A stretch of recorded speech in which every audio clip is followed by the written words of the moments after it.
Baginda Raja baru saja membaca kitab tentang kehebatan Raja Sulaiman yang mampu memerintahkan para jin memindahkan singgasana Ratu Bilqis di dekat istananya.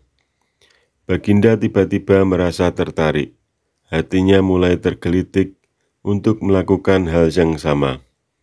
Mendadak beliau ingin istananya dipindahkan ke atas gunung agar bisa lebih leluasa menikmati pemandangan di sekitarnya.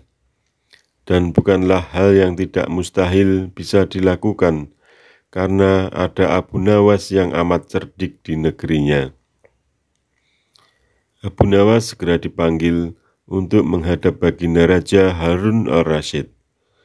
Setelah Abu Nawas dihadapkan, Baginda bersabda, "Sanggupkah engkau memindahkan istanaku ke atas gunung agar aku lebih leluasa melihat negeriku?" tanya Baginda Raja. Abu Nawas tidak langsung menjawab. Ia berpikir sejenak hingga keningnya berkerut. Tidak mungkin menolak perintah Baginda Raja kecuali kalau memang ingin dihukum. Akhirnya Abu Nawas terpaksa menyanggupi proyek raksasa itu. Ada satu lagi permintaan Baginda Raja. Pekerjaan itu harus selesai hanya dalam waktu 1 bulan. Abu Nawas pulang dengan hati maskul. Setiap malam ia berteman dengan rembulan dan bintang-bintang. Hari-hari dilewati dengan kegundahan. Tak ada hari yang lebih berat dalam hidup Abu Nawas kecuali hari-hari ini. Tetapi pada hari ke-9, ia tidak lagi merasa gundah gulana. Keesokan harinya, Abu Nawas menuju ke istana. Ia menghadap Baginda Raja untuk membahas pemindahan istana. Dengan senang hati Baginda Raja akan mendengarkan apa yang diinginkan oleh Abu Nawas. "Ampun tuanku, hamba datang ke sini hanya untuk mengajukan usul untuk memperlancar pekerjaan hamba menanti," kata Abu Nawas. "Apa usul itu?" "Hamba akan memindahkan istana Paduka yang mulia tepat pada hari raya Idul Kurban, yang kebetulan hanya kurang 20 hari lagi." "Kalau hanya itu usulmu, baiklah," kata Baginda Raja. "Satu lagi Baginda Raja," Abu Nawas menambahkan. "Apalagi?" tanya Baginda Raja. "Hamba mohon Baginda menyembelih 10 ekor sapi yang gemuk untuk dibagikan langsung kepada fakir miskin," kata Abu Nawas.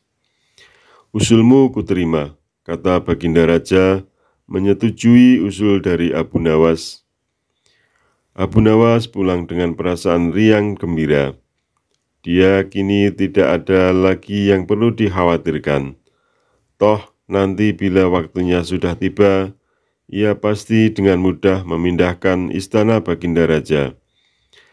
Jangankan hanya memindahkan ke puncak gunung, ke dasar samudera pun Abu Nawas sanggup melakukannya. Desas-desus mulai tersebar ke seluruh pelosok negeri. Hampir semua orang harap-harap cemas, tetapi sebagian besar rakyat merasa yakin atas kemampuan Abu Nawas. Karena selama ini Abu Nawas belum pernah gagal melaksanakan tugas-tugas aneh yang dibebankan di atas pundaknya. Namun, ada beberapa orang yang meragukan keberhasilan Abu Nawas kali ini.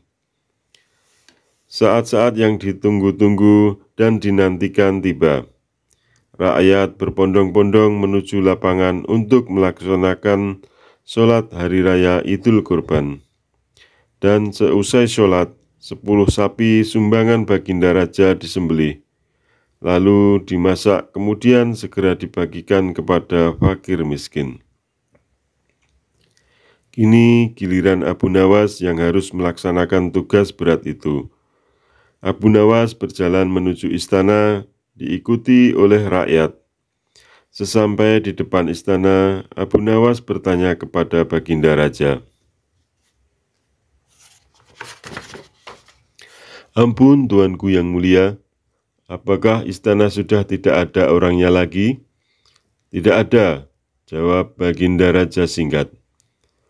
Kemudian Abu Nawas berjalan beberapa langkah mendekati ke istana. Ia berdiri sambil memandangi istana. Abu Nawas berdiri mematung seolah-olah ada yang ditunggu. Benar, Baginda Raja akhirnya tidak sabar. "Abu Nawas, mengapa engkau belum juga mengangkat istanaku?" tanya Baginda Raja. "Hamba sudah siap sejak tadi, Baginda," kata Abu Nawas. "Apa maksudmu engkau sudah siap sejak tadi? Kalau engkau sudah siap, lalu apa yang engkau tunggu?" tanya Baginda Raja, masih diliputi perasaan yang heran. "Hamba menunggu istana Paduka yang mulia diangkat oleh seluruh rakyat yang hadir untuk diletakkan di atas pundak hamba. Setelah itu, hamba tentu akan memindahkan istana Paduka yang mulia ke atas gunung sesuai dengan titah Paduka Raja." Baginda Raja Harun al-Rasyid terpana. Beliau tidak menyangka Abu Nawas masih bisa keluar dari lubang jarum.